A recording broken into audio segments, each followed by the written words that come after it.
আসসালামু আলাইকুম। সালাম আলাইকুম ভাইয়া। ওয়ালাইকুম আসসালাম। ওয়ালাইকুম আসসালাম।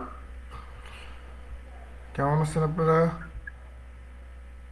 জি আলহামদুলিল্লাহ ভালো। জি ভাই, আলহামদুলিল্লাহ ভালো। আপনি কেমন আছেন ভাই? এই তো আছি। ঈদ কেমন কাটলো? ভাই জি আলহামদুলিল্লাহ। ভাই আলহামদুলিল্লাহ ভালো। ওকে, ঘোরাঘুরির তো সময় নেই, তাই না?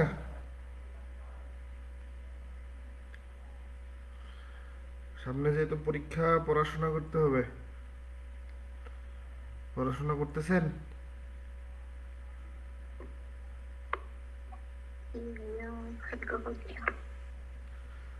যা করার করছেন, আর কয়েকটা দিন সময় আছে, একটু পড়াশোনায় মনোযোগ দিতে হবে এবং অবশ্যই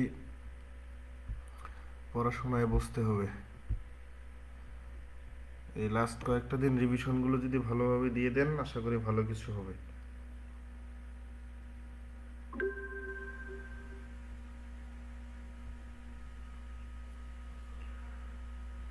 ওকে, আমরা ক্লাসটা লাইভে দিয়েছি।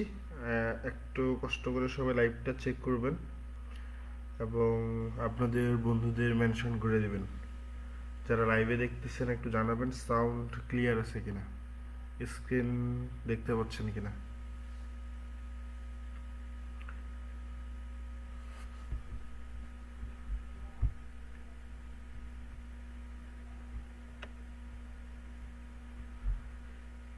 সোহেলি আক্তার জানাবো বলছেন যে শেয়ার ডান ভাইয়া, উনি মেনশনও করেছে, শেয়ারও করেছে। Good, thank you.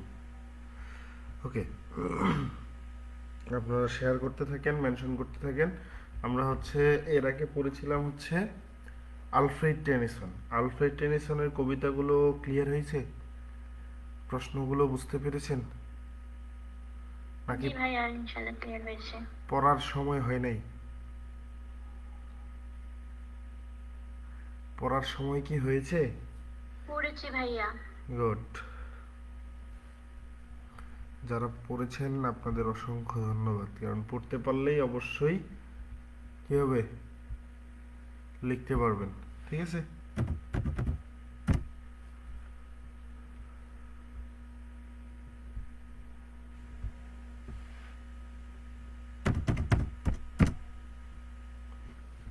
একটা বিষয় খেয়াল করেন, আমরা যদি রবার্ট ব্রাউনিং এর এখান থেকে যে প্রশ্নগুলো আছে একটু যদি খেয়াল করি কি ধরনের প্রশ্ন আসতে পারে, কোন জায়গাগুলোতে আমাদের ফোকাস করা উচিত, সবাই একটু মনোযোগ দিবেন। প্রথম যে প্রশ্নটা আমরা এখানে দেখতেছি, comment on ব্রাউনিংস attitude two art and life and as revealed in his poems. অর্থাৎ রবার্ট ব্রাউনিং যে তার কবিতাগুলো তিনি লিখেছেন, তার কবিতাগুলোতে জীবন এবং শিল্পের এই কিভাবে তিনি মনোভাবটা ফুটিয়ে তুলেছিল, কিভাবে রিভিল করেছিল আর্ট এবং লাইফটাকে। তাহলে ওনার লেখা কবিতা আমরা কয়টা পাই আমাদের বইয়ে? চারটা ভাইয়া। চারটা।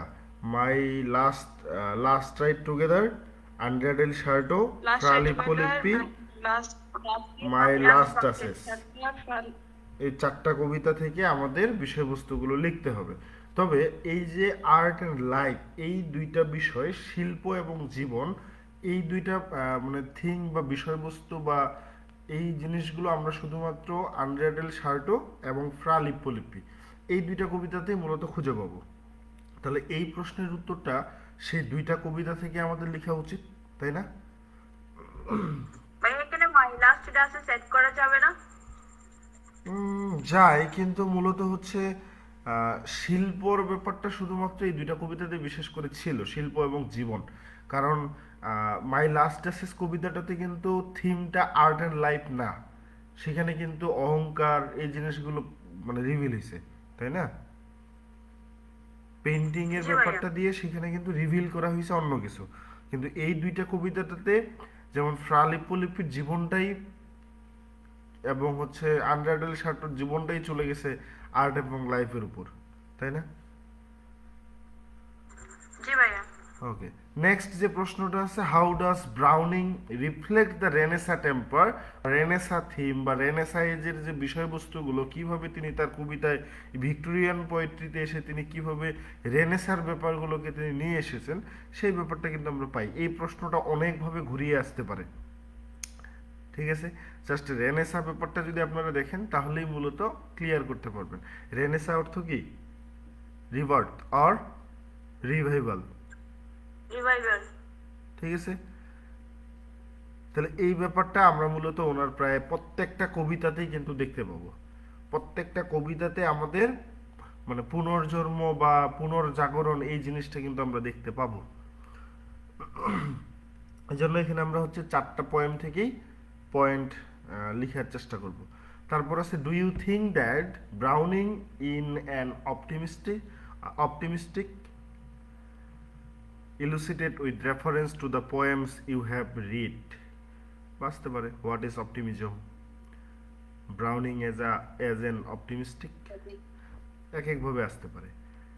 অর্থাৎ তিনি আশাবাদী লেখক কিনা, তো এই জিনিসটা মূলত হচ্ছে আমরা মাই লাস্ট জাসেস কবিতার মধ্যে তিনি আশার ব্যাপারটা আমরা দেখতে পাই না, কিন্তু বাকি যে 3টা কবিতা আছে, আন্ডার এল শার্টো, ফ্রা লিপ্পি, লাস্ট রাইট টুগেদার, 3টাতে আমরা মূলত অপটিমিস্টিক ব্যাপারটা দেখতে পাই, ফিলোসফিক্যাল ব্যাপারগুলো থাকে। 3টা গেল, 4 নম্বরে নাই। তাহলে এখান থেকে আমাদের 3টা ব্রড পড়লে আশা করি আমরা সব ধরনের যে প্রশ্নগুলো আসুক না কেন আশা করি লিখতে পারবো, মূল থিমগুলো আমাদের ক্লিয়ার হবে। ওকে, কথা বুঝেছেন? তাহলে আগে আমাদের মূলত হচ্ছে এই 3টা কবিতা বা ফ্রা লিপ্পি, আনরাডেল শার্টো, এই বিশেষ করে এই 2টা কবিতা আর লাস্ট রাইট টুগেদার, এই কবিতাগুলো ক্লিয়ার করা উচিত সবার। কবিতাগুলো সম্পর্কে আইডিয়া আছে? আচ্ছা ভাইয়া। আচ্ছা ভাইয়া। ভাইয়া বলেন তো, হু ইজ লুক্রেজিয়া? ওই অ্যান্ড্রেডের শার্টর স্ত্রী ছিল। অ্যান্ড্রেডের শার্টর wife. The name of wife of কি? অ্যান্ড্রেডের শার্টর। আনরাডেল শার্টো। ওকে, আমাদের কিছু শর্ট প্রশ্নও দেখা প্রয়োজন। অন্তত প্রশ্নগুলো দেখলে আমরা কি ধরনের কবিতাগুলো থেকে কি আলোচনা করতেছি সেই বিষয়গুলো আমরা দেখতে পাবো।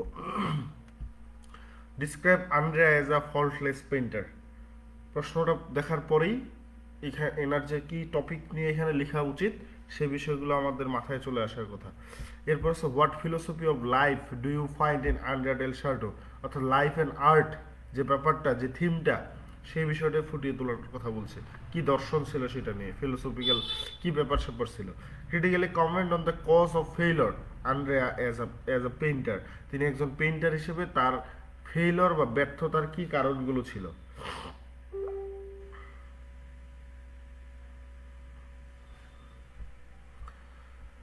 Then write what you know about Fra Lippo's early life. ফ্রা লিপ্পির মানে শুরুর জীবনটা কেমন ছিল সেটা সম্পর্কে তুমি কি জানো? তিনি কবে কোথায় ছিলেন, কত সালে জন্মগ্রহণ করেছিল, কিভাবে তিনি চার্চে আসলো, এই ব্যাপারগুলো, বেসিক ব্যাকগ্রাউন্ডটা। তারপর হচ্ছে, what does Browning treat love in Fra Lippi? Fra লিপ্পিতে আনরাডেল মানে ফ্রা লিপ্পিতে মূলত হচ্ছে ভালোবাসাটাকে কিভাবে তিনি ট্রিট করছে। ঠিক আছে, বা এই প্রশ্নটা এখানে ফ্রা লিপ্পির পরিবর্তে এখানে যদি আনরাডেল শার্ডো আসে লিখতে পারবেন? আসতেই পারে, কি আসতে পারে না?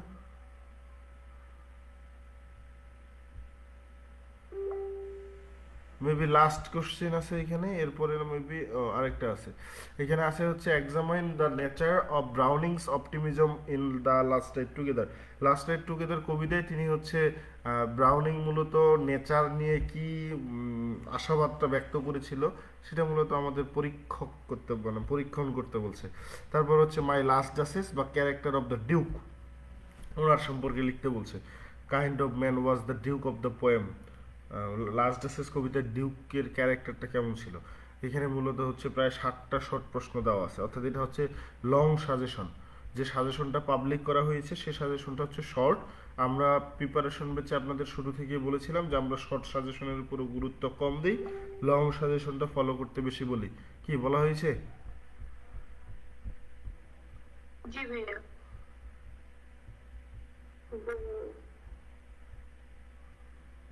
আগামীকাল রাতের ক্লাসটাতে সবাই থাকার চেষ্টা করবেন। আগামীকালকে কিছু ব্রিফ দাগায় দেওয়ার চেষ্টা করব। প্রশ্নগুলো আজকে আমরা কিছু আলোচনা করে আগামীকালকে আপনাদের হচ্ছে কিছু ব্রিফ দেখাই দিব ভিক্টোরিয়ান পোয়েট্রি সাথে হচ্ছে মানে শুরু থেকে কোর্সগুলো প্রত্যেকটা একটা একটা করে দাগায় দেওয়ার চেষ্টা করব। তো আজকে আমরা এখন আলোচনা করব রবার্ট ব্রাউনিং নিয়ে, রবার্ট ব্রাউনিং এর কবিতাগুলো নিয়ে। আমরা যদি একটু মনোযোগ, সাজেশন থেকে দিবেন। জি, আর প্রিভিয়াস ইয়ারে ব্রিফ মাস্ট বি মুখস্থ করতে হবে বা বুঝে বুঝে পড়তে হবে। যে যেভাবে পড়েন, যে মুখস্থ করেন বা যে হচ্ছে বুঝে বুঝে পড়েন, যেটা ইচ্ছা করতে পারেন। এখন ওই ঘুমের সময় নাই, ঘুম থেকে জেগে ওঠার সময়, সামনে পরীক্ষা, ঈদ চলে গেছে, রোজা চলে গেছে, রেস্ট নিয়ে ফেলেছেন দীর্ঘ কয়েক ঘন্টা, অনেকে ঘোরাঘুরি করছেন, খাওয়া দাওয়া করছেন, সব কিছু ভুলে পড়াশোনায় মনোযোগ দেন। আমরা পড়াশোনা করব রবার্ট ব্রাউনিংকে নিয়ে। আমরা জানি রবার্ট ব্রাউনিং হচ্ছে জন্মগ্রহণ করেছিল 1812 সালে এবং মৃত্যুবরণ করেছিল 1889 সালে। তিনি ভিক্টোরিয়ান এজের একজন লেখক।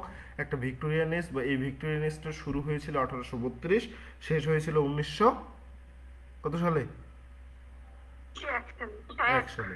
এই কবিতাটা লেখা হয়েছিল 1855 সালে এবং পাবলিশ করা হয় 1855 সালে।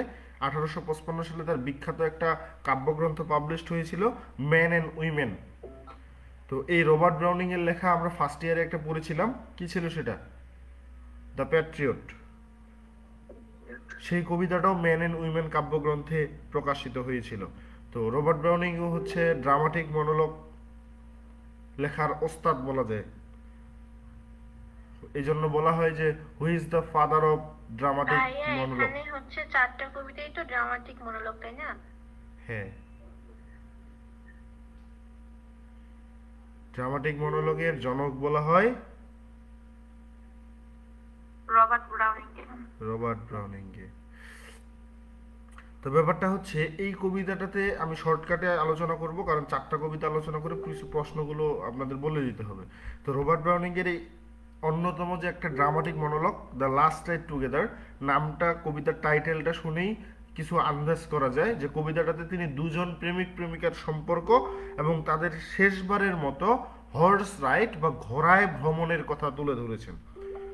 মনোযোগ দিবেন, কবিতার প্রথমেই যে প্রেমিকা ছিল সে আর সম্পর্কটা রাখতে চায় না, অথচ আমাদের স্পিকার প্রেমিক তাকে কতই না ভালোবাসতো। প্রেমিকের জীবনের মূল উদ্দেশ্যটাই ছিল তার প্রেমিকাকে আপন করে পাওয়া, মানে সব কিছু ছেড়ে ধ্যান ধারণা, তার মূল উদ্দেশ্যটাই হয়ে গেছে তার প্রেমিকাকে পাওয়া।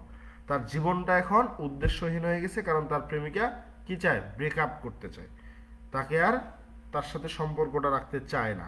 এই জন্য এবার কবির জীবনটা হয়ে গেছে উদ্দেশ্যহীন।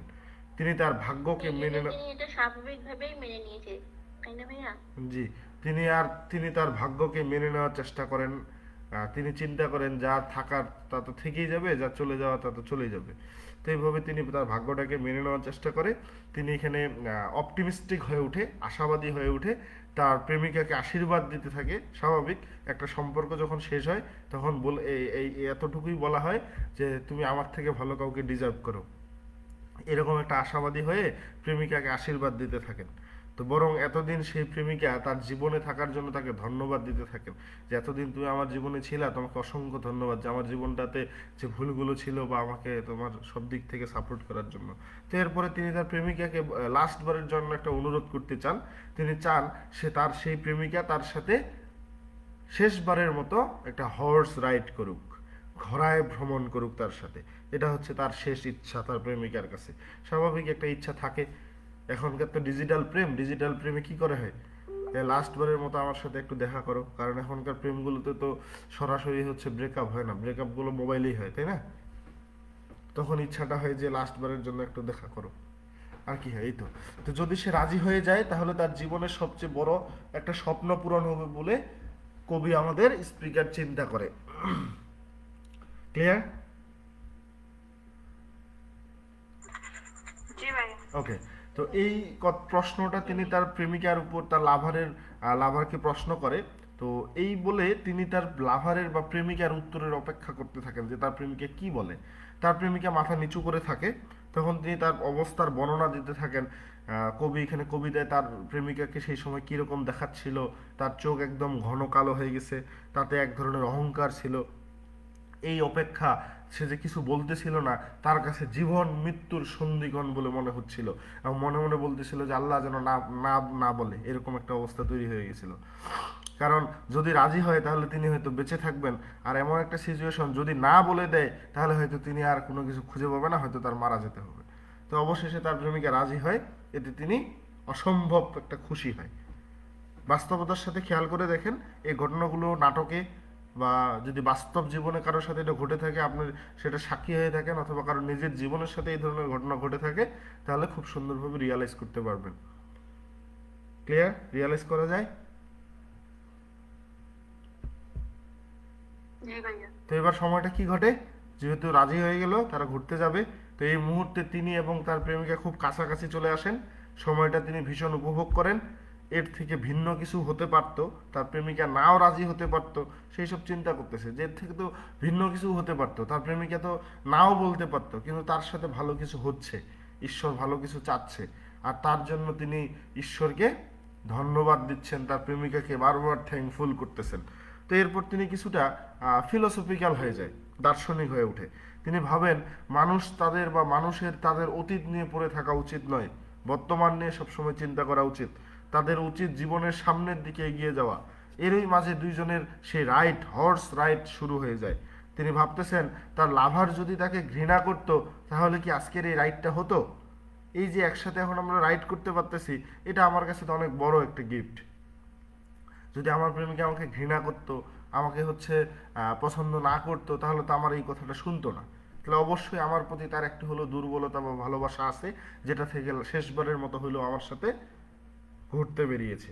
তো প্রেমিকাকে হারানোর জন্য তিনি ভাবতে থাকেন যে তিনিই কি দুনিয়াতে একমাত্র এরকম ব্যর্থ ব্যক্তি যে প্রেমে অসফল হয়েছে। কিন্তু না, দুনিয়াতে আরো অনেক মানুষ আছে যারা নিজেদের লক্ষ্য অর্জনে ব্যর্থ হয়েছে। শুধু প্রেম না, অনেকভাবে লক্ষ্য অর্জন করতে ব্যর্থ হয়।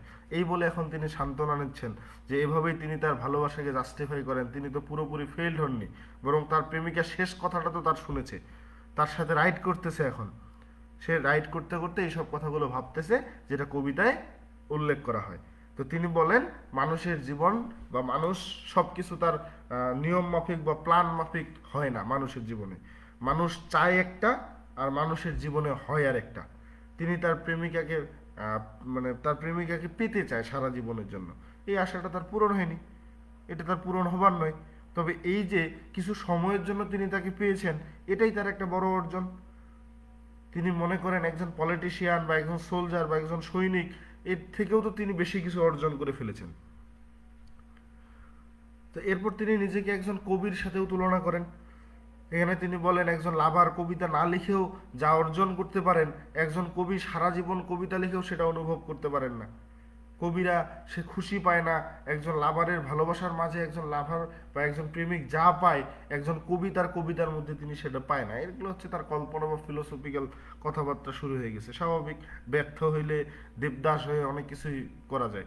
তো তিনি মিউজিশিয়ান বা স্থাপত্য শিল্পী বা আর্কিটেকচার, এদের সাথেও তিনি নিজেকে তুলনা করেন।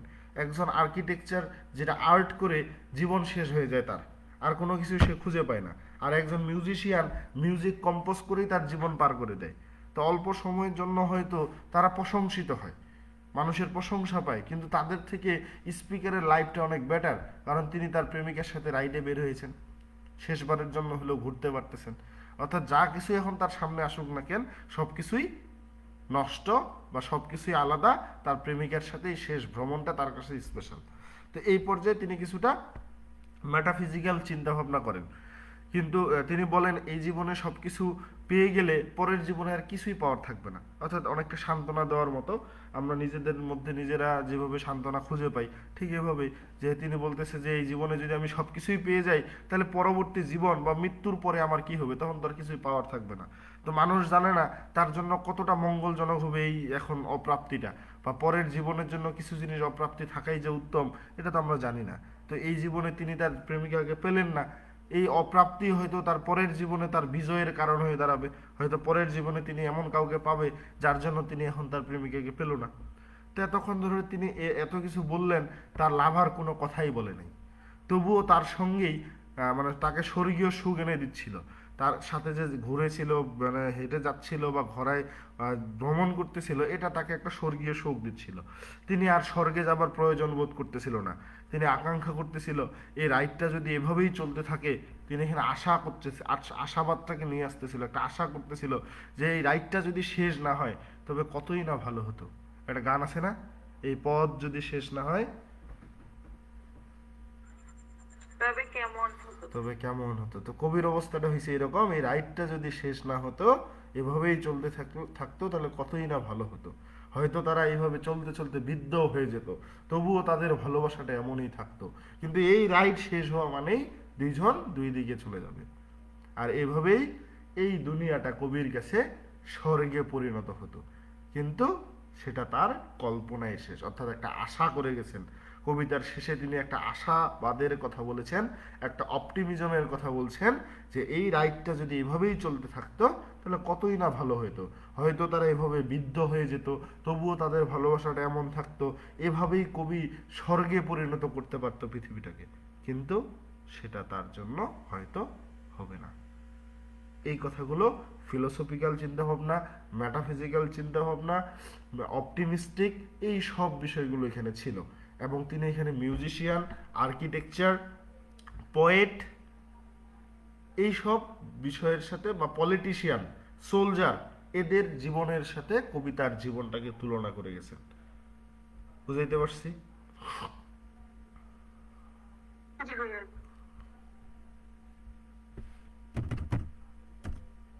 তা আমরা যদি খেয়াল করি, আমাদের এই যে প্রথম যে প্রশ্নটা ছিল, আমরা এই জাস্ট যে কবিতা যে প্রশ্নটা আমরা পড়লাম, এটা তো এখানে নাই।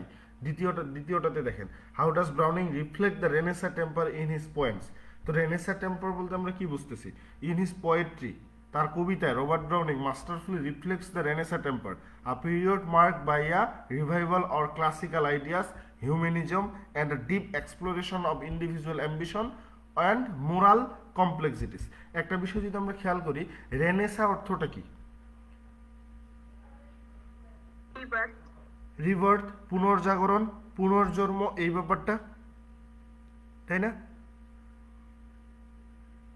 তাহলে এটা কখন ঘটে? কেন রেনেসাইন্সটা কখন এসেছিল? আমাদের যে ক্লাসিক্যাল লেখালেখিগুলো ছিল, old age, middle age, age of Chaucer, তারপর এই সময়গুলোর পরে মূলত রেনেসাইন্সটা আসে না? এলিজাবেথানেস, জ্যাকোবিয়ানেস, তো এগুলোকে বলা হয় ক্লাসিক এজ। কারণ রেনেসাইন্সের পরে কি আসে? নিও ক্লাসিক্যাল আসে না? হ্যাঁ জি তো ভাইয়া। এই নিও ক্লাসিক্যাল আসার অর্থটা কি? সেই ক্লাসিক্যাল বিষয়বস্তুগুলোকে নতুন করে, নিও অর্থ নিউ, অর্থাৎ নতুন করে সেই জিনিসগুলোকে নিয়ে আসে, যেটা এই রেনেসার কারণে ঘটলো। তো ব্যাপার হচ্ছে যে ক্লাসিক্যাল যে আইডিয়াগুলো ছিল লেখাগুলোর মধ্যে, সেই বিষয়গুলো বা সেই আদর্শগুলো, ক্লাসিক্যাল আইডিয়ালসগুলো, সেই সময় মানুষকে নিয়ে লেখালেখি হচ্ছিল, হিউম্যানিজম, ডিপ এক্সপ্লোরেশন করা হলো, এবং ব্যক্তিগত ইন্ডিভিজুয়াল যে অ্যাম্বিশনগুলো ছিল, মোরাল কমপ্লেক্সিটিস ছিল, নৈতিক জটিলতা, এই জিনিসগুলো আবার নতুন করে লেখালেখি শুরু হলো। To through his dramatic monologue, Browning delves into the mind of historical and fictional characters, capturing the essence of Renaissance thought, the pursuit of artistic excellence, the tension between worldly and spiritual desire, and the celebration of individualism. In this poem, The Last Ride Together, Andrea del Sarto, Fra Lippo Lippi, and My Last Duchess, Browning presents characters who embody the Renaissance preoccupation with the human condition. স্বাভাবিক, আমরা যে মাই last আছে, sorry, last ride together কবিতাটা পড়লাম, এখানে কি বাস্তবতার সাথে মিল নেই? মানুষের ব্যক্তিগত জীবনগুলো ফুটে তোলা হয়নি, হিউম্যান কন্ডিশনগুলো, কথা বলেন। জি ভাইয়া। তো সেই ব্যাপারগুলো আমরা প্রায় প্রত্যেকটা কবিতাতেই দেখবো। এই জন্য বলা হচ্ছে while grappling with their personal ambition, failure, ethical dilemmas, these works reflect both the grandeur and the moral conflict of the Renaissance, making Browning's portrayal of the era nonsensed and profound. তো এই পয়েন্টটা last ride টুগেদারে কি বলা হচ্ছে? This poem exemplifies Renaissance individualism and the pursuit of personal fulfilment. The speaker, a failed lover, reflects on his final moments with his beloved. স্বাভাবিক একটা শেষ মুহূর্ত তার বিলাভেডের সাথে কাটানোর বা এই বলা হচ্ছে এখানে। He embrace the idea of striving even in failure, which is very Renaissance trait. The belief in dignity of the individual quest, regardless of the outcome. The poem presents life as an ongoing journey where the aspiration to achieve is valued more than the successful itself. তো যে কথাগুলো আমরা কবিতার মধ্যে পড়লাম সেই বিষয়গুলো এখানে ফুটিয়ে তোলা হয়নি। জি ভাইয়া এগুলোই তো।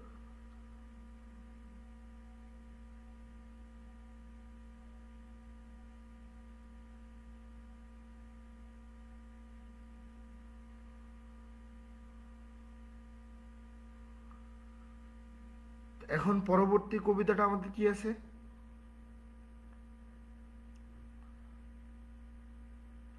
ফ্রালিপুলিপি অথবা আন্ড্রিয়াডেল শার্টো, যে কোনো একটা পড়তে হবে, তাই তো? ফ্রালিপুলিপিটাই দেখতে পারি। ছাড়তো। আপনাদের মনে আছে ফ্রালিপুলিপি কবিতাটার বিষয়বস্তুটা? জি ভাইয়া। আমাদের এখানে একটা শর্ট প্রশ্ন ছিল যেটা আমাদের জন্য খুবই গুরুত্বপূর্ণ, এই যে right what you know about Fra Lippo Lippi's early life. আমরা যদি এটাও খেয়াল করে দেখি তারপরও আমাদের কিন্তু অনেকটা ক্লিয়ার হয়ে যাবে, তাই না?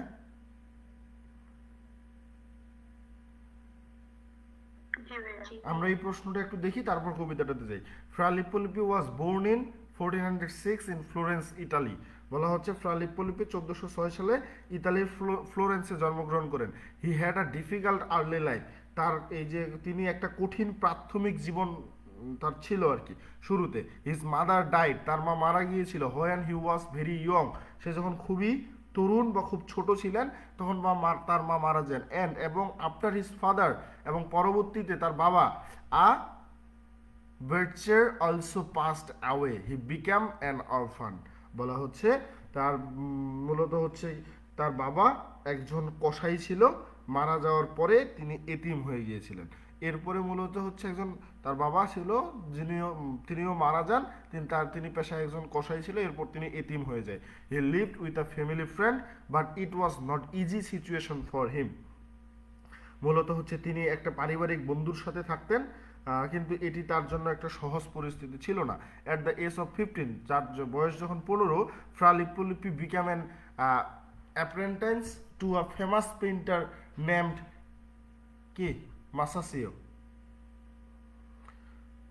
বা মাসাসিও নামে। 15 বছর বয়সে ফ্রা লিপ্পোলিপি মাসাসিও নামে একজন বিখ্যাত চিত্রশিল্পীর শিক্ষানবিশ হয়ে ওঠেন, তার কাছে তিনি বড় হতে থাকে। This apprenticeship was very important for him because it taught him the skill he needed to become a great artist. He was passionate about painting and worked hard to improve his craft.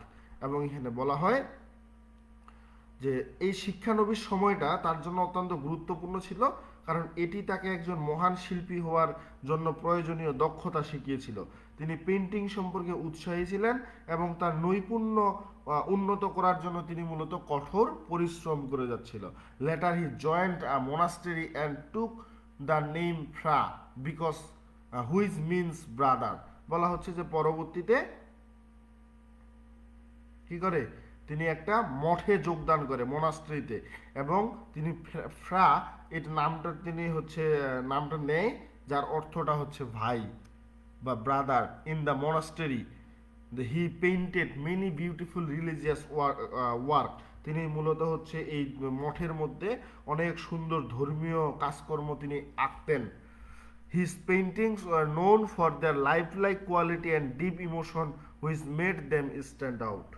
এবং বলা হয় যে তার চিত্রকর্মগুলো তাদের জীবনের গুণমান এবং গভীর আবেগের জন্য পরিচিত ছিল, যা তাদের আলাদা করে তুলেছিল, তাকে মূলত আলাদা করে তুলেছিল সবার থেকে। Despite his challenging childhood, Fra Lippo Lippi used his experience to create powerful art. তার চ্যালেঞ্জিং শৈশব সত্ত্বেও ফ্রা লিপ্পোলিপি তার অভিজ্ঞতাগুলোকে শক্তিশালী শিল্প তৈরি করতে ব্যবহার করেছিল। His dedication and talent helped him become one of the well known painters of the renaissance. তার উৎসর্গ এবং প্রতিভা তাকে মূলত নতুনভাবে বিখ্যাত চিত্রশিল্পীদের একজন হতে সাহায্য করেছিল। রেনেসা বা নতুনভাবে সাহায্য করেছিল।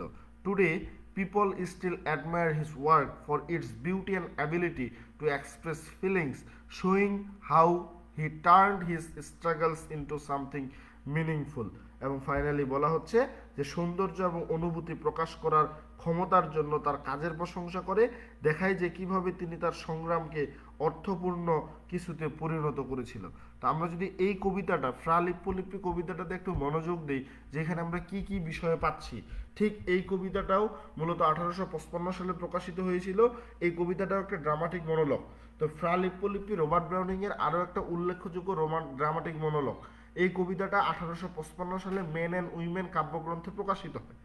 এর প্রত্যেকটা লাইন আইএমবিক পেন্টামিটার ফলো করা হয়েছে। এটি একটি ব্যক্তির জীবনীর উপরে লেখা হয়।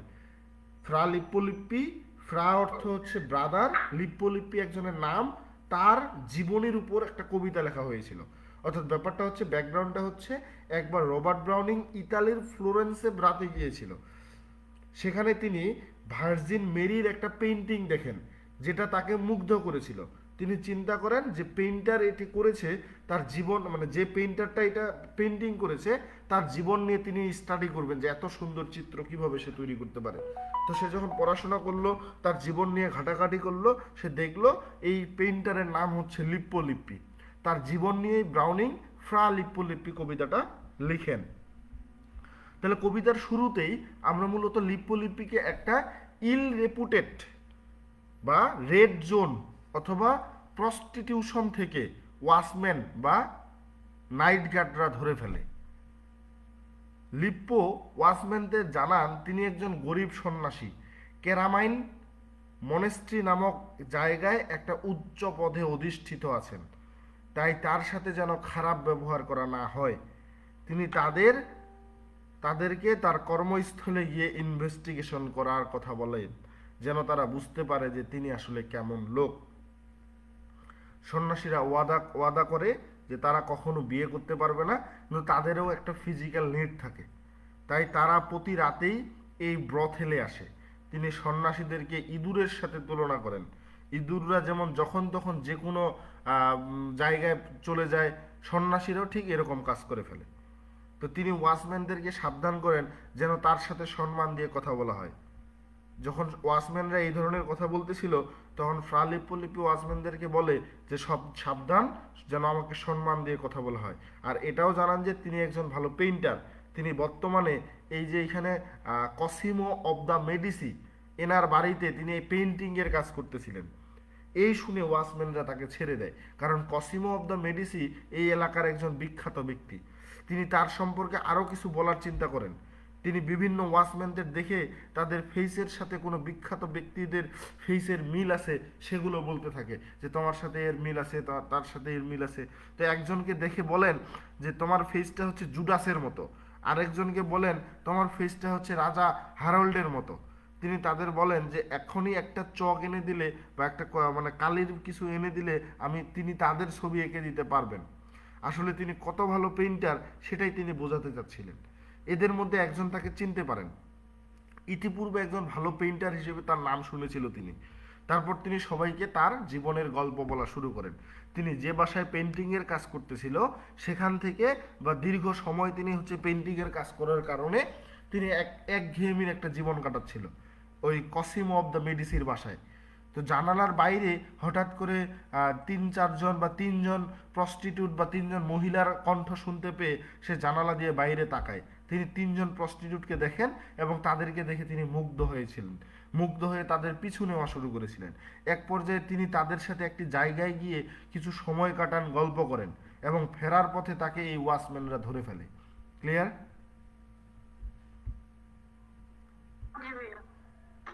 তিনি তাদেরকে শৈশবের গল্প শোনানো শুরু করেন।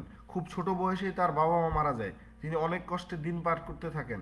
8 বছর বয়সে নাপাসিয়া নামক এক ভদ্র মহিলা তাকে নিয়ে গিয়েছিল। কিছুদিন পর সেই মহিলা তাকে একটা চার্চে রেখে এসেছিল।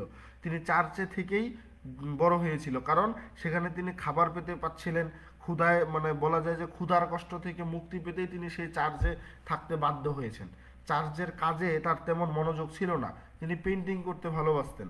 চার্চ প্রধান তাকে চার্চের একটি দেওয়ালে পেইন্টিং করার অনুমতি দেন। তিনি সেই দেওয়ালে বিভিন্ন রিয়েলিস্টিক ছবি আঁকতে শুরু করেন।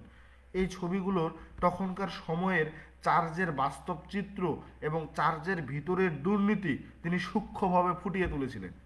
এসব দুর্নীতির বিষয়বস্তু যখন দেওয়ালের মধ্যে উঠেছিল, মানে ফুটে তুলেছিল, এসব দেখে চার্চ প্রধান ক্ষিপ্ত হয়ে তাকে সেই সব ছবি মুছে ফেলতে বলেন।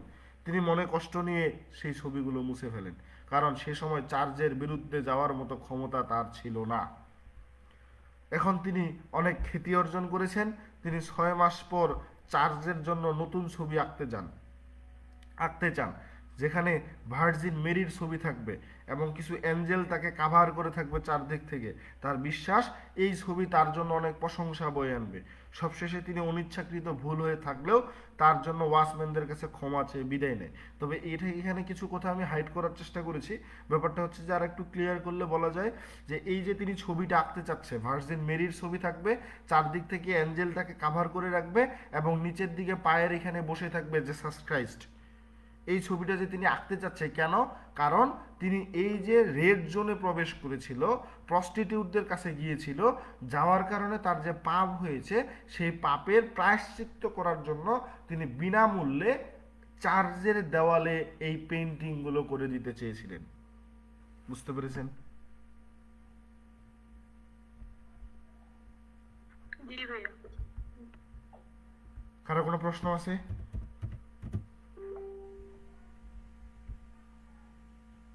কথা বলেন। ভাইয়া ওই যে শেষের দিকের কথাগুলো যদি আরেকটা বলতেন, মানে পেইন্টিং করে দিয়েছিল প্রায়শ্চিত্ত করার জন্য, এটা যে বললেন একটু যদি আচ্ছা, আপনি সবাই আরেকটু মনোযোগ দেন। আমি শুরু থেকে আবার এই ব্যাপারটা বলি। এই কবিতাটাতে লাইন আছে 376টা, ঠিক আছে? এটাকে ডিপলিভাবে বিস্তারিতভাবে পড়ার জন্য আমাদের অ্যানালাইসিসগুলো পড়া উচিত শুরু থেকে, কিন্তু এখন সেই সময় নাই।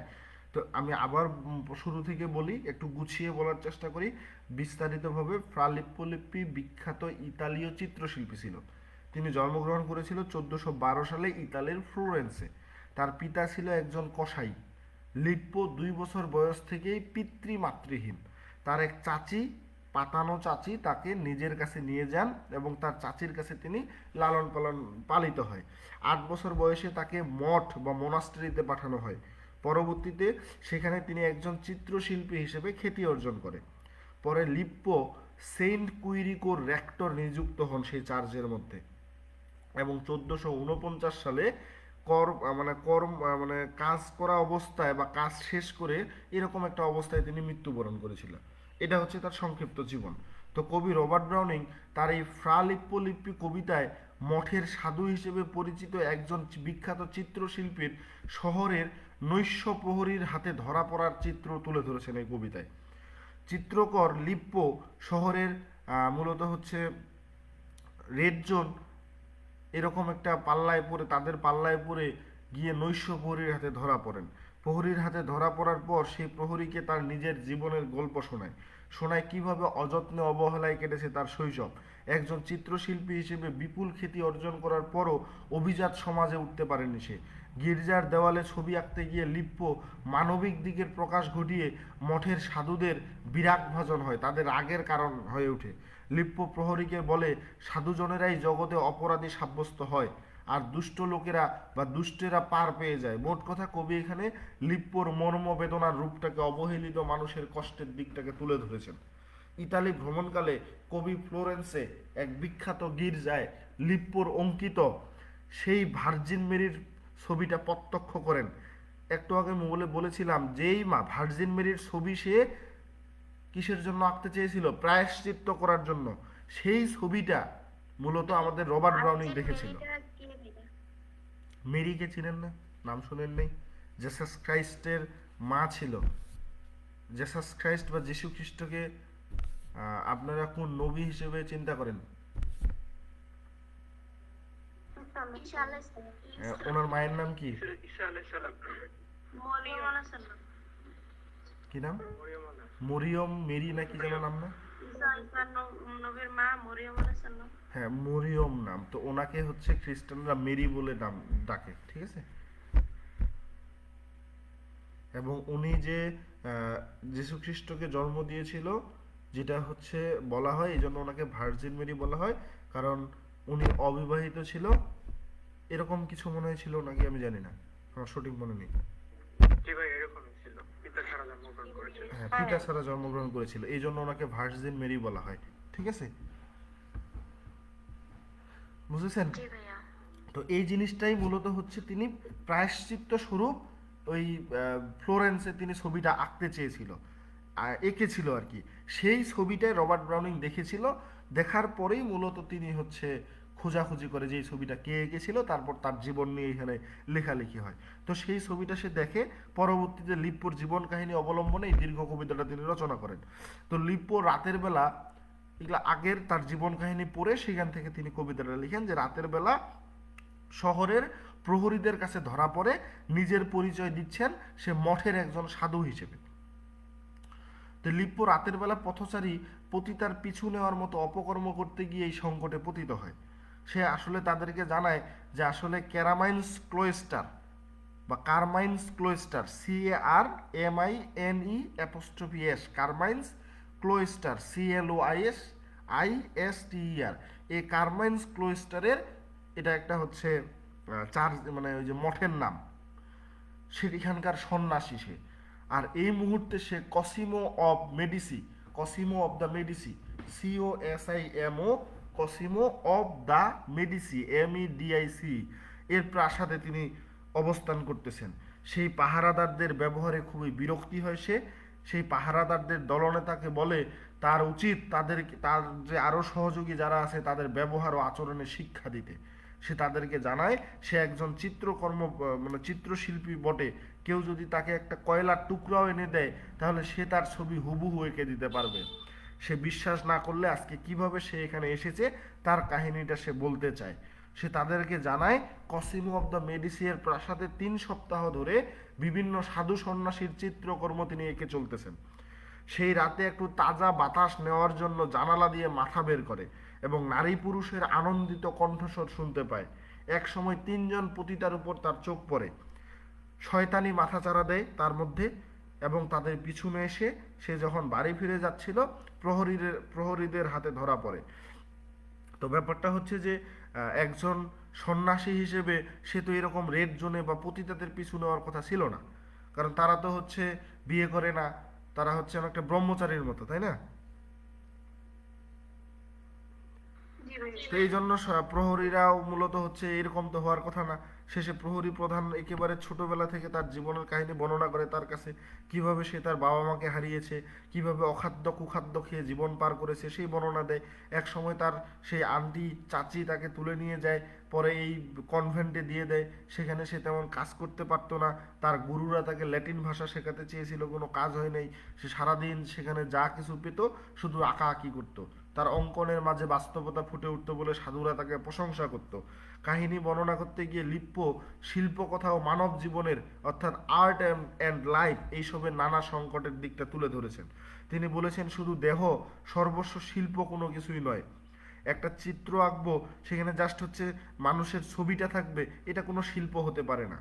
সেই ছবিটাতে যদি আত্মিক দিকটার উপর জোর প্রদান করেন তিনি, যে একটা ছবি আছে, সেই ছবিটা দেখে মনে হচ্ছে ছবিটা হাসতেছে, বা আপনি যেদিকে যাচ্ছেন মনে হচ্ছে ছবিটা আপনার দিকে তাকাচ্ছে, এরকম একটা আত্মিক জিনিস যদি ছবির মধ্যে না থাকে তাহলে সেটাকে সে পেন্টিং চিন্তা করে না।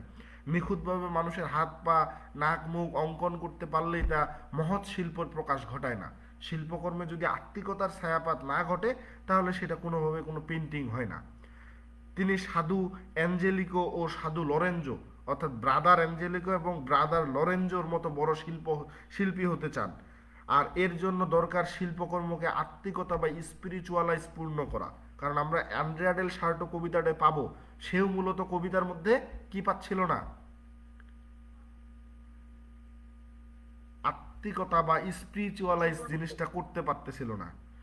তো লিপ্পো একবার গির্জার দেওয়ালে ছবি এঁকে গির্জার অন্যান্য সাধুদের রাগের কারণ হয়, কারণ তিনি কি করেছিল, সেই গির্জার দুর্নীতি, চুরি করা, তাদের আইন কানুনের মানে মূলত হচ্ছে না মানা, সেই জিনিসগুলো তিনি ছবি এঁকে চিন্তা করেছিল। তো সাধুদের এগুলো দেখার পরে সেখানকার সাধুদের প্রধান, সন্ন্যাসীদের প্রধান এগুলো তাকে কি কি করতে হয়? মুছে ফেলতে বলে। সাধুদের মনের মতো করে ছবি আঁকতে গেলে লিপ্প দেখেন তাতে স্পিরিচুয়ালাইজ বা আত্মিকতা জিনিসটা থাকে না। এছাড়া লিপ্প গির্জার অন্য একটা দিকও তুলে ধরেছেন, তা হলো মানুষ সেখানে মানুষেরা জরিমানা প্রদান করে, আর যারা অপরাধী তারা টাকা দিয়ে সেই দিয়ে টাকা তারা পার পেয়ে যায়, নির্যাতিতরা বিচার পায় না। তো নিপীড়িত অসহায় জনদের সামনে দিয়েই নিশ্চিন্তে নিপীড়নকারীরা পার হয়ে যাচ্ছে টাকা পয়সার জন্য। তো লিপ্প বলেন এই সব বিষয়ে প্রত্যক্ষ করে মূলত হচ্ছে জেসাস খ্রাইস্ট লজ্জা আর ঘৃণায় মুখ ফিরিয়ে থাকেন এই চার্চ থেকে। সবশেষে লিপ্প প্রহরীদের কাছ থেকে ক্ষমা প্রার্থনা করেন, বলেন তারা যেন কাউকে তার এই অপকর্মের কথা না বলে, সে অবশ্যই এর জন্য প্রায়শ্চিত্ত করবে। সে মূলত সেন্ট অ্যাব্রোস চার্চ, সেন্ট অ্যাম্ব্রোস সেন্ট অ্যাম্ব্রোস চার্চের যেটা ফ্লোরেন্সে অবস্থিত, সেইখানে দেওয়ালের ছবিগুলো আঁকবেন, সেই দেওয়ালের মধ্যে তিনি ছবিগুলো আঁকবেন। এছাড়া তিনি এমন একটা ছবির কথা বলে যেটা হচ্ছে চারদিকে অ্যাঞ্জেল বা ফেরেশতা বেষ্টিত অবস্থায় এই ভার্জিন মেরি থাকবে এবং তার সন্তানের ছবি আঁকবে বলে এখানে তিনি ক্ষমা প্রার্থনা করে চলে যায়। এই হচ্ছে কবিতার বিষয়বস্তু। সেই চিত্রটাই রবার্ট ব্রাউনিং দেখে খুশি হয়েছিল যে এত সুন্দর পেইন্টিং কে করেছে, তার জীবনী নিয়ে পড়াশোনা করেছে। ক্লিয়ার? হ্যাঁ ভাইয়া।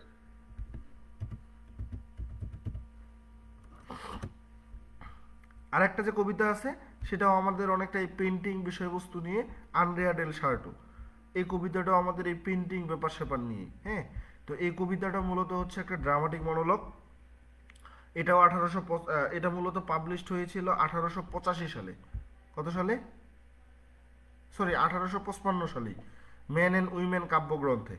1855 সালে ম্যান অ্যান্ড উইমেন কাব্যগ্রন্থে আন্দ্রেয়া ডেল সার্টো কবিতাটা প্রকাশিত হয়। আন্দ্রেয়া ডেল সার্টো একজন হচ্ছে পেইন্টার, তাকে মূলত বলা হইতো ফল্টলেস পেইন্টার, তার কোনো ভুল ছিল না আঁকা আঁকিতে। এটা একটা ড্রামাটিক মনোলগ। তো এই খ্যাতিমান মূলত হচ্ছে আমাদের আন্দ্রেয়া ডেল সার্টো সেই সময়ের আরও পরিচিত কয়েকজন চিত্রশিল্পী ছিল, তাদের কথা কবিতায় বলা হয়। যেমন হচ্ছে Raphael, painter Raphael, Michelangelo, ঠিক আছে? এনাদের নামগুলো ইটালিয়ান বড় করে লেখা আছে, আপনারা খুব বইগুলো বের করলে দেখতে পারবেন অল ইন ওয়ান। যেমন রাফায়েলের নামটা এরকম আছে, Raphael Sanzio da Urbino. Michelangelo ওরফে মিখায়েল অ্যাগনেলো, এনার নামটা ছিল এরকম, Michelangelo di Lodovico Buonarroti Simoni. এই পুরো নাম মাথায় রাখা সম্ভব না, এই জন্য রাফায়েল আর হচ্ছে মাইকেল অ্যাঞ্জেলো নামটা আমরা দুইবারে উচ্চারণ করতেছি, কিন্তু এটা পুরোটাই একসাথে লেখা, বইয়ের মধ্যে দেখবেন মাইকেল অ্যাঞ্জেলো, MICHELANGELO, পুরোটাই একসাথে মাইকেল অ্যাঞ্জেলো। তো পেইন্টার রাফায়েল এবং মাইকেল অ্যাঞ্জেলো এদের সাথে তিনি কাজ করেছেন। এই কবিতায় শিল্পী আন্দ্রেয়া ডেল সার্টোর জীবনের মর্মস্পর্শী একটা দিক উন্মোচিত বা বলার চেষ্টা করেছেন কবি। আন্দ্রেয়া ডেল সার্টো বাস করত ইটালির ফ্লোরেন্স নগরীতে। এই সার্টো ছিল রাজা ফ্রান্সিসের কোর্ট পেইন্টার। কথাকার ফ্রান্সের রাজা ফ্রান্সিস তার সভার শিল্পী ছিল, প্রাসাদ শিল্পী। সার্টো লিক্রোজিয়া নামে এক রূপসী রমণীকে বিয়ে করে। তার প্রতি খুব ভালোবাসা, তার প্রতি অনুরক্ত হয়ে পড়েছিল। এই রমণী কিন্তু সার্টোকে ভালোবাসত না মোটেই, সে শুধু স্বার্থ আদায়ের করে নিত। সার্টোর উপার্জিত সকল সম্পদ অর্থ সে মূলত নিজের করে রাখত। সে শুধু এই শিল্পীর কাছ থেকে মোটা অঙ্কের টাকা নিত, তার ওয়াইফ। শিল্পীর শিল্পকর্ম বিক্রির সকল টাকা চলে যেত তার হাতে। লুক্রেজিয়া, LUCREZIA, তা গোপনে তার এক কাজিন বা মামাতো ভাইকে ভালোবাসত।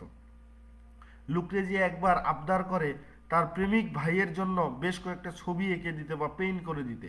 এর জন্য তার পত্নী তার সাথে খারাপ আচরণ করার পরেও আন্দ্রেয়া বলেছে, তুমি শুধু আমার পাশে থাকো, সব ছবি তোমাকে আমি এঁকে দিব, তুমি সব ছবি পাবে, কারণ তুমি আমার অনুপ্রেরণা। তুমি তোমার প্রেমিকের কাছে যাও, আমার আপত্তি নেই, তুমি শুধু আমার দিকে তাকিয়ে একটুকু মধুর হাসি দিও, তাতেই হয়ে যাবে। ব্যাপারটা বুঝেন? তো আন্দ্রেয়া কি করে, তার সেই হাজব্যান্ডের প্রেমে এতটাই মুগ্ধ ছিল, মানে তার এই ওয়াইফের প্রেমে আর কি, আন্দ্রেয়া ডেল সার্টো তার লুক্রেজিয়ার প্রেমে এতটাই মুগ্ধ ছিল যে সে শুধু চাইতো লুক্রেজিয়া তার পাশে বসে তার দিকে তাকিয়ে একটু হাসি দেখ। তো শিল্পী তার ওয়াইফের হাসির জন্য সবকিছু বিলিয়ে দিয়েছিল, এমনকি ফরাসি রাজা ফ্রান্সিসের সাথে সে প্রতারণাও করে বিপুল অর্থ এনেছিল, যে অর্থ দ্বারা সে তৈরি করেছিল লুক্রেজিয়ার জন্য এক মনোরম প্রাসাদ। কবিতার শুরুতেই দেখা যায় লুক্রেজিয়া ঝগড়া করতেছে আন্দ্রেয়া ডেল সার্টোর সাথে। ঝগড়ার কারণ তার প্রেমিকের বন্ধুকে কি বেশ কিছু চিত্রকর্ম এঁকে দেওয়ার কথা, যেগুলো এখনো দেওয়া হয়নি। সেগুলো দেওয়া হলে সে প্রেমিকের বন্ধুর কাছ থেকে টাকা পাবে, মোটা অঙ্কের অর্থ, আর প্রেমিকের কাছেও ভালো থাকবে। শিল্পী বলেছেন তার পত্নীকে বা তার ওয়াইফকে ঝগড়া করো না, মনোরম এই সন্ধ্যায় তুমি আমার পাশে কিছুক্ষণ থাকো, তাহলেই আমি অনুপ্রেরণা পাবো আর দ্রুত এই ছবিগুলো এঁকে শেষ করে দিতে পারবো। তোমার প্রেমিকের বন্ধুর দেওয়া কাজগুলো অতি দ্রুত শেষ হবে। আন্দ্রেয়া তার ওয়াইফকে এতটাই ভালোবাসে যে সে তার বিখ্যাত বহু চিত্রকর্মের মুখমণ্ডলে তার মুখমণ্ডলটাকে ফুটিয়ে তুলতো। তার বহু চিত্রের মানে তৈরি যে করতো, মেডোনা বলে এগুলোকে, এগুলোর মডেল হিসেবে লুক্রেজিয়াকে তিনি স্থান দিয়েছিল। লোকেরা বলা বলি করতো আন্দ্রেয়ার মেডোনা তার মেডোনা তোর স্ত্রীর প্রতিকৃতি। শেষে শিল্পী দুঃখ করে বলেছেন তার পিতামাতা মৃত্যুবরণ করেছে দারিদ্র্যের কষাঘাতে, আর সে বিপুল অর্থ সঞ্চয় করে ঢেলে দিয়েছে রূপসী স্ত্রীর পায়ের তলায়। আন্দ্রেয়া ডেল সার্টো এত সব সত্ত্বেও তার পত্নীর প্রেমে পাগল। আন্দ্রেয়া বলে সে এই জীবনে আর কিছুই চায় না, সে শুধু চায় তার স্ত্রী তার পাশে বসে একটু হাসি ছড়িয়ে দিক, আর বেশি কিছু তার দরকার নাই। আন্দ্রেয়া তার সমসাময়িক শিল্পী লিওনার্দো দা ভিঞ্চি, পুরো নাম হচ্ছে লিওনার্দো ডি পিরারো দা ভিঞ্চি, এটা হচ্ছে ল্যাটিন নাম, রাফায়েল, মাইকেল, তা আমরা সহজে যেটা জানি লিওনার্দো দা ভিঞ্চি, রাফায়েল, মাইকেল অ্যাঞ্জেলোর স্মৃতিচারণ করেছেন এই কবিতায়। বলেছেন তাদের ভুল ত্রুটির কথা, যে ভুলগুলো কখনো তার দ্বারা হতো না। অন্যান্য সমসাময়িক যে শিল্পীরা ছিল লিওনার্দো, রাফায়েল, মাইকেল, যে ভুলগুলো করতো কবি সেটা ধরিয়ে দিচ্ছে যে তাদের এই পেইন্টিংয়ে এই ভুলগুলো আছে, কিন্তু সে যে পেইন্টিং করতো তাতে কোনো ভুল ছিল না। কিন্তু একটা ব্যাপার, সে বাকিদের তুলনায় ব্যর্থ ছিল। বাকিদের ভুল থাকলেও তারা প্রচারণায় সবাই তাদেরকে চিনত, কিন্তু আন্দ্রেয়া ডেল সার্টো সেদিক থেকে পিছিয়ে ছিল, ব্যর্থ ছিল। আর তা হলো তিনি তার ছবিতে আত্মা বা আত্মিক বা জীবনের ছোঁয়া দিতে পারতো না। রাফায়েলের একটা ছবির কথা তিনি বলেছেন কবিতায়, যেখানে রাফায়েল ছবিতে হাত আঁকে নেই, হাত ছিল না, ছবিটা অসম্পূর্ণ ছিল, তারপরও সেই ছবিটা জীবন্ত মনে হচ্ছিল। আন্দ্রেয়া ডেল সার্তো তার এই ব্যর্থতার জন্য নিজের স্ত্রীর প্রতি অতিরিক্ত ভালোবাসাকে দায়ী করেন। আন্দ্রেয়া ডেল সার্টো আরও বলেছেন তারা খুব ভালো ছবি আঁকতেন, তারা এখনও জান্নাতের শহর জেরুজালেমে গিয়ে আঁকতেছেন, অর্থাৎ মৃত্যুবরণ করেছে, তারা জান্নাতে চলে গেছে, সেখানে গিয়েও হয়তো ভালো ছবি আঁকতেছে। তিনি মৃত্যুবরণ করলেও, আন্দ্রেয়া ডেল সার্টো মৃত্যুবরণ করলেও তিনিও তাদের সাথে সেখানে গিয়ে ছবি আঁকবেন। তবে তার বন্ধুদের বা Leonardo da Vinci, Michelangelo, Raphael, এদেরকে ছাড়িয়ে যেতে পারবেন না। কেন? কারণ তাদের কোনো স্ত্রী নেই। অন্যদিকে আন্দ্রেয়া ডেল সার্টো তার স্ত্রীর প্রেমে মশগুল। শেষে শিল্পী বলেন ওই যে তোমার প্রেমিক বাইরে তোমার অপেক্ষায় আছে, যাও তার কাছে যাও, আমি তোমাকেই ভালোবাসি, তুমি আমাকে কিছুটা সময় আর কিছুটা মধুর হাসি দিও, আর কিছু প্রয়োজন নাই। ব্রাউনিং তার এই কবিতায় একজন মহৎ শিল্পীর ভিতরের শিল্পী সত্তার একটা চূড়ান্ত প্রকাশ ঘটিয়েছেন। এতটা বেদনাদায়ক ঘটনার পরেও শিল্পী তার পত্নীর বা তার ওয়াইফের হাসিটার মর্যাদা দিয়েছেন। এটা একজন সত্যিকারের শিল্পীর পক্ষেই সম্ভব ছিল। বুঝতে পেরেছেন? জি ভাইয়া, জি ভাইয়া। এরকম মানুষ খুঁজে পাওয়া যাবে যে তার ওয়াইফকে হচ্ছে তার প্রেমিকের হাতে তুলে দেবে? না ভাইয়া। সম্ভব না। লাস্ট যে কবিতাটা ছিল, নাকি আছে? আছে আছে, তাকে তো নোবেল দেওয়া উচিত, সে মানুষ না, এলিয়েন। নেক্সট, মাই লাস্ট জাসেস, একটু মনোযোগ দিবেন। এই কবিতাটা মূলত হচ্ছে আমাদের 1842 সালের দিকে লেখা হয়। এটা একটা ড্রামাটিক মনোলগ বা ড্রামাটিক লিরিক বলা যায়, ড্রামাটিক মনোলগ যেহেতু। মাই লাস্ট ডেসেস কবিতাটা সর্বপ্রথম 1842 সালে ড্রামাটিক মনোলগ হিসেবে প্রকাশিত হয়। কবিতাটা ইতালির একটি রাজ্য ফেরারা ডিউকের দ্বিতীয় বিয়েকে কেন্দ্র করে বলা হয়। একটু মনোযোগ দিবেন, হ্যাঁ, এই জায়গাগুলো তো অনেক বেশ কিছু ব্যাপার আছে।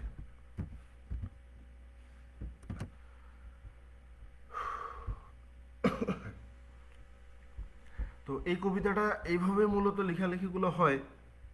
এখানে মূলত 28টা কাপলেট আছে, যেটা আয়াম্বিক পেন্টামিটারে লেখা। তাহলে কবিতার লাইন কতগুলো হচ্ছে? 56টা, তাই তো? 56টা না? তবে খেয়াল করেন, এই কবিতার স্পিকার বা আমাদের যে স্পিকার এই কবিতাটা শুরু করেছেন ফেরারা নামে কাউকে সম্বোধন করে। মানে ফেরারা একটা শব্দ বলে শুরু করেছেন। তো ফেরারা একটা রাজ্যের নাম। এখানকার পঞ্চম ডিউক ছিল আলফোনসো। নামটা আলফোনসোই মনে রাখেন, পুরো নামটা আলাদা।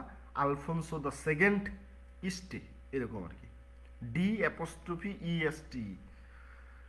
তো এই আলফোনসো 25 বছর বয়সে টুস্কানি, TUSCANY, টুস্কানির duke Cosimo the first de Medici এর 14 বছর বয়সী কন্যা লুক্রেজিয়া, যে লুক্রেজিয়ার পুরো নাম হচ্ছে লুক্রেজিয়া ডি কসিমো ডি মেডিসি। তো এত কিছু মনে রাখার দরকার নাই। ফেরারার পঞ্চম ডিউক ছিল আলফোনসো, যিনি বিয়ে করেছিল টুস্কানির যে ডিউক কসিমো, সেই কসিমোর কন্যা লুক্রেজিয়া, 14 বছর বয়সী কন্যা, তাকে বিয়ে করেছিল। তাহলে কত বছর বয়সে বিয়ে করলো আলফোনসো?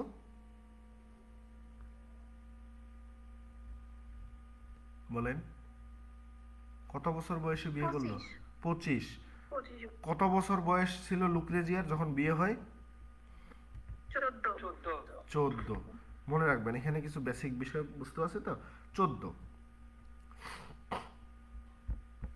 তো যখন তাদের বিয়ে হলো, সে বিয়ে করলো, যদিও লুক্রেজিয়া এতটা শিক্ষিত ছিল না এবং তার পিতাকেও বলা হতো নৌভিউ রিস, নতুন ধনী বলা হইতো আর কি, নতুন ধনী বলা হইতো। তো সেই তুলনায়, তাদের তুলনায় আলফোনসোর পরিবার মূলত ছিল অনেক ঐতিহ্যবাহী, পুরাতন ঐতিহ্য ছিল তাদের। বক্তা কবিতায় ব্যবহৃত 900 ইয়ার্স ওল্ড নেম, অর্থাৎ তাদের যে টাইটেলটা ছিল ইস্টে, EST, এই ইস্টে টাইটেলটা ছিল 9000 বছর আগের। কথাটা প্রমাণ করে বক্তা সামাজিকভাবে তাকে নিজের থেকে অনেক নিচু মনে করত। ঠিক আছে? তো বিশাল অঙ্কের যৌতুক নিয়ে 1558 সালে তাদের বিয়ে সম্পন্ন হইল। কত সালে?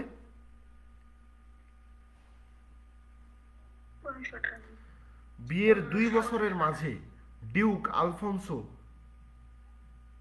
লুক্রেজিয়াকে ছেড়ে দেয়। তাহলে 14 বছর বয়স থাকাকালীন তার বিয়ে হইল। তাহলে তাদের বিচ্ছেদ হলো কত বছর বয়সে?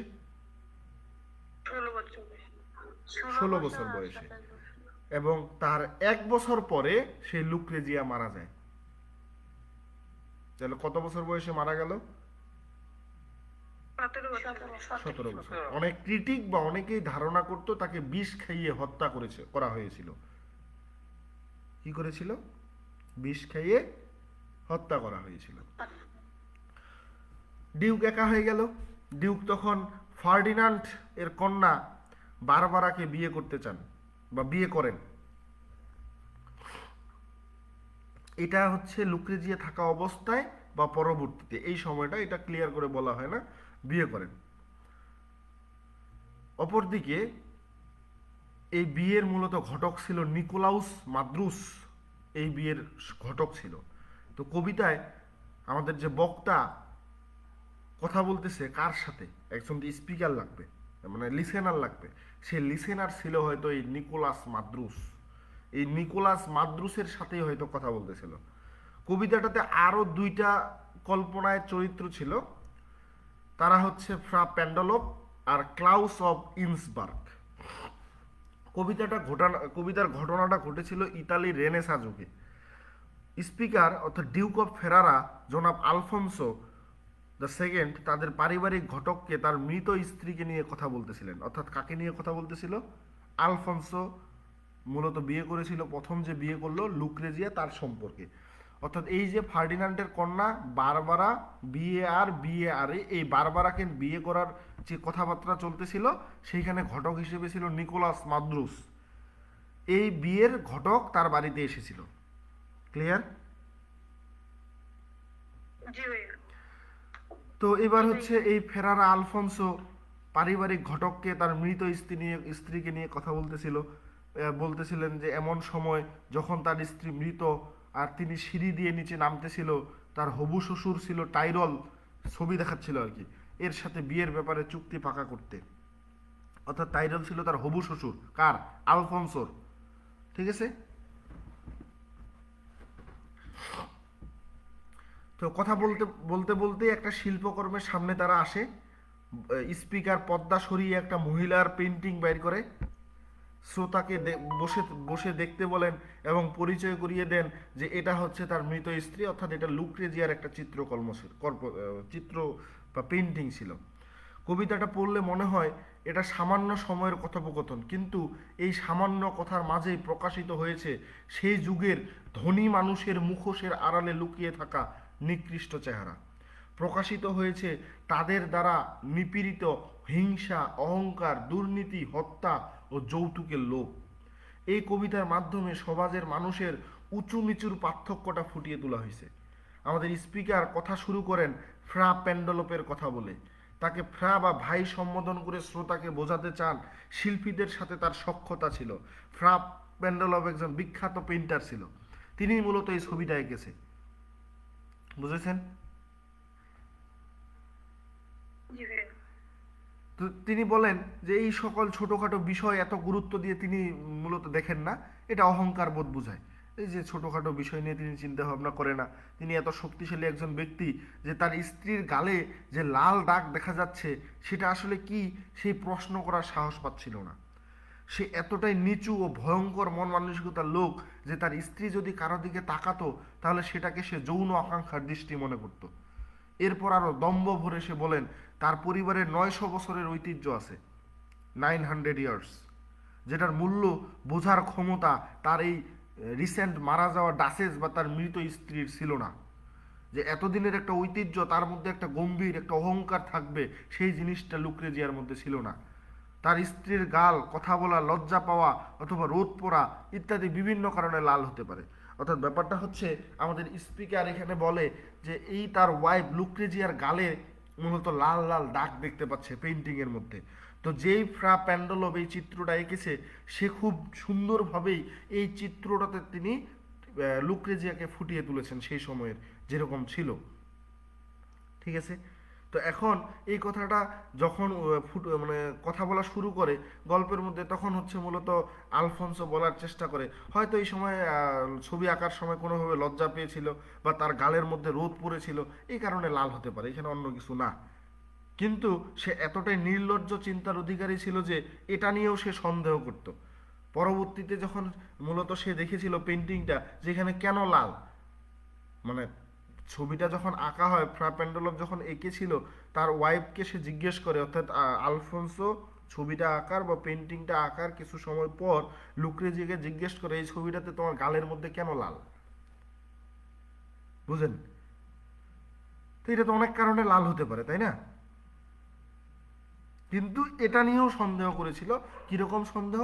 সে ভেবেছিল হয়তো সে পেইন্টারের সাথে একটা অনৈতিক সম্পর্কে জড়িয়ে পড়েছিল। বুঝতে পারছেন? অথবা কেন সে এই পেইন্টারের সামনে হাসি দিবে, কেন তার সামনে সে লজ্জা পাবে, কোনো না কোনো কারণে লাল হয়েছে। তো সে যেন কারো প্রতি মিষ্টি হাসি দিয়ে কথা না বলে, কারো প্রতি কৃতজ্ঞতা প্রকাশ না করে, কারো কাছে যেন সে লজ্জা না পায়, এই সব জিনিস তাকে বলা হইতো। এটা তাকে বলাটাও ডিউকের কাছে নিচুতা মনে হয়েছিল যে 900 বছরের ঐতিহ্য আমাদের, এই কথাগুলো তোমাকে শিখিয়ে দিতে হবে কেন? কাউকে দেখে তুমি মিষ্টি হাসি কেন দিবে?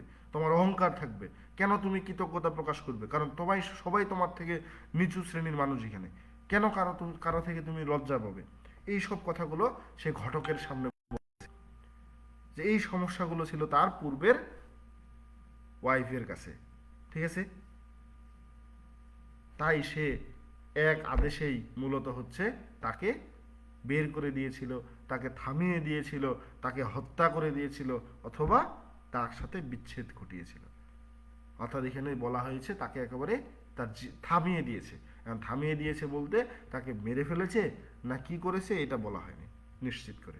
তো এরপর বক্তার সাথে নিচে নামতে নামতে আরেকটা শিল্পকর্ম দেখিয়ে নিজের অহংকার প্রকাশ করেন, যেখানে গ্রিকদের কল্পিত দেবতা নেপচুনকে দেখানো হচ্ছে। পেন্টিং এর মধ্যে একটা সি হর্সকে সে প্রশিক্ষণ দিচ্ছিল, নেপচুন এরকম একটা চিত্র, নিজেকে নেপচুন, অর্থাৎ এই ছবিটা দেখিয়ে সে বোঝাতে চাচ্ছে সে নিজে হচ্ছে নেপচুন। আলফোনসো নিজে নেপচুন, এবং প্রশিক্ষণরত যে ঘোড়াটা ছিল নেপচুনের এখানে, সেটা হচ্ছে তার স্ত্রীর সাথে তুলনা করতেছে, যে এই ঘোড়াটা হচ্ছে তার স্ত্রী এবং সে হচ্ছে নেপচুন, সে হচ্ছে তার স্ত্রীকে প্রশিক্ষণ দিচ্ছে। কবিতাটা শেষ হয় বক্তার নিজেকে একজন মহান মানুষ ও বিশাল বড় শিল্পপ্রেমিক হিসেবে প্রমাণ করার বৃথা চেষ্টার মধ্য দিয়ে। অর্থাৎ পুরো কবিতাটাতে এখানে আলফোনসোর অহংকার, দাম্ভিকতা প্রকাশ পেয়েছে। বুঝতে পারছেন? জি ভাইয়া। তো এই যে চারটা কবিতার বিষয়বস্তুগুলো আমরা পড়লাম, তিনটা কবিতাতে আমরা পেন্টিং ব্যাপার স্যাপার নিয়ে কথা পাইলাম, তাই না? জি ভাইয়া। জি ভাইয়া। আর একটা কবিতা আমাদের একটু ভালোবাসার কথা আলাদাভাবে বলা হয়েছিল, যেটা একটু ভিন্ন রকমের। ঠিক আছে?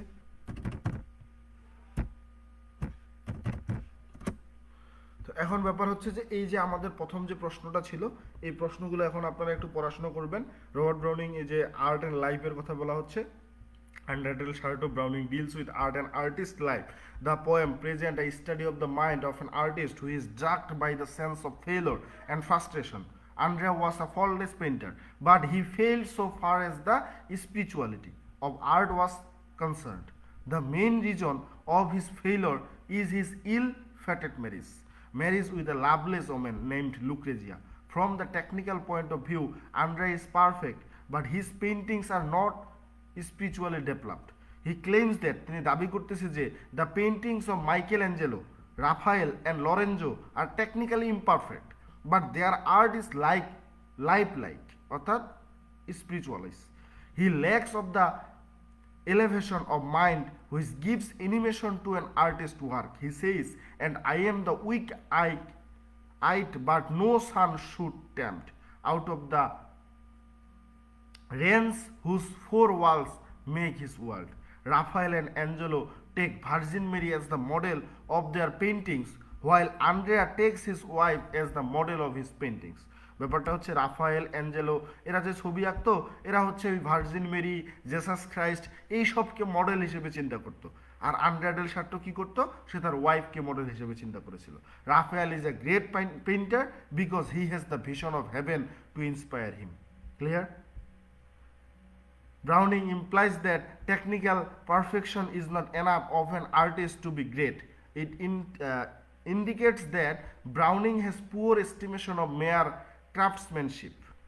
He emphasizes on the soul. Andrea is a craftsman but not an artist. This business of an artist is to reflect his lofty ideals in his paintings. Andrea's aim is too low and his art is therefore inferior. তার লক্ষ্যটাই ছিল তার wife যেন তাকে দেখে একটু হাসে। ঠিক আছে? জি ভাইয়া। তো এখানে এই তিনটা ব্রড প্রশ্ন আমরা দেখলাম, আপনারা একটু তিনটা ব্রড প্রশ্ন চিন্তা ভাবনা করেন। যার যে সমস্যা আছে আমরা তখন আগামীকালকে সেই সমস্যাগুলো নিয়ে আলোচনা করব, এরপরে আপনাদেরকে আমি সাজেশন দেব ব্রিফ কোশ্চেনের। বুঝাইতে পেরেছি আপনাদের? নিজেরা পড়বেন, পরে যে সমস্যাগুলো বের হবে সেগুলো নিয়ে আলোচনা করব, এরপরে আমরা তখন সাজেশনগুলো দাগাই নেব।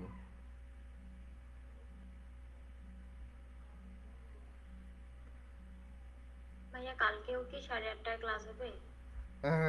আপাতত এই কয়েকটা দিন আমরা করি 8:30টায়, নাকি আগে নিব?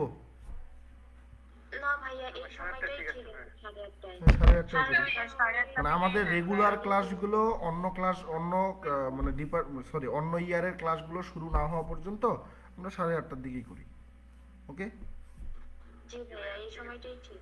মোটামুটি 4-5 তারিখের দিকে আমাদের হচ্ছে অন্য ইয়ারের ক্লাসগুলো শুরু হবে, তখন একটা নির্দিষ্ট টাইম দিনের বেলা করতে হবে, কারণ রাতের বেলা আমরা তখন আপনারা নিজেরা পড়বেন, কারণ রাতের বেলা ক্লাসের সময়টা আমার মনে হয় যে দিনের বেলাই ভালো।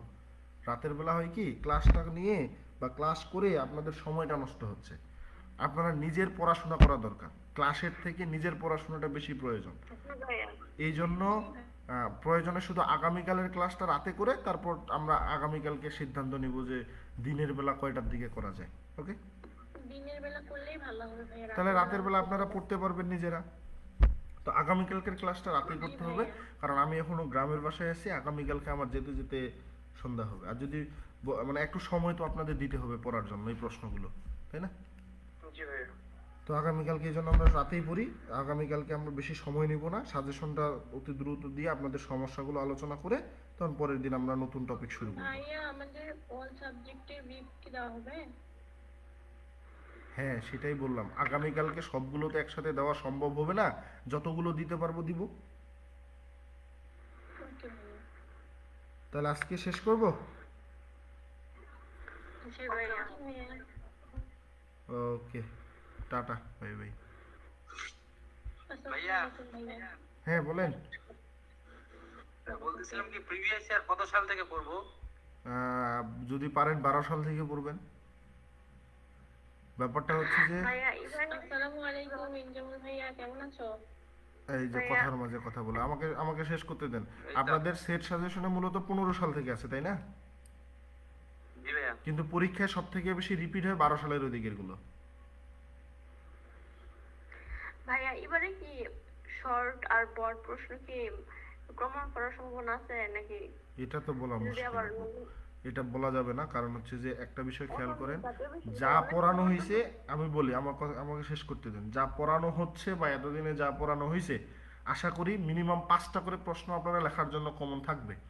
8টা তো দরকার নেই, কমন পড়ার দরকার আছে? না ভাইয়া। দরকার নেই, 5টা মিনিমাম আশা করি এটা থাকবে। হ্যাঁ, এরপরেও যদি কমন না থাকে দেখবেন যে সেখানে প্রশ্নগুলো একটু ঘুরিয়ে দেওয়া হয়েছে, যে প্রশ্নটা পড়ে গেছেন সেই প্রশ্নটাই দিছে, জাস্ট একটু পেঁচিয়ে দিছে আপনাকে না বোঝার জন্য। সেই জিনিসটা আপনাকে বুঝতে হবে যে কোন প্রশ্নটা পেঁচিয়ে দিল। কথা বুঝেছেন? ভাইয়া আমরা এই এই আলেবাত্রস বই থেকে পড়ে কিন্তু প্রশ্নের গুলো আমাদের স্টাডি গাইড থেকে দেখি একটা প্রশ্ন একাধিক ভাবে ঘুরাই দিচ্ছে।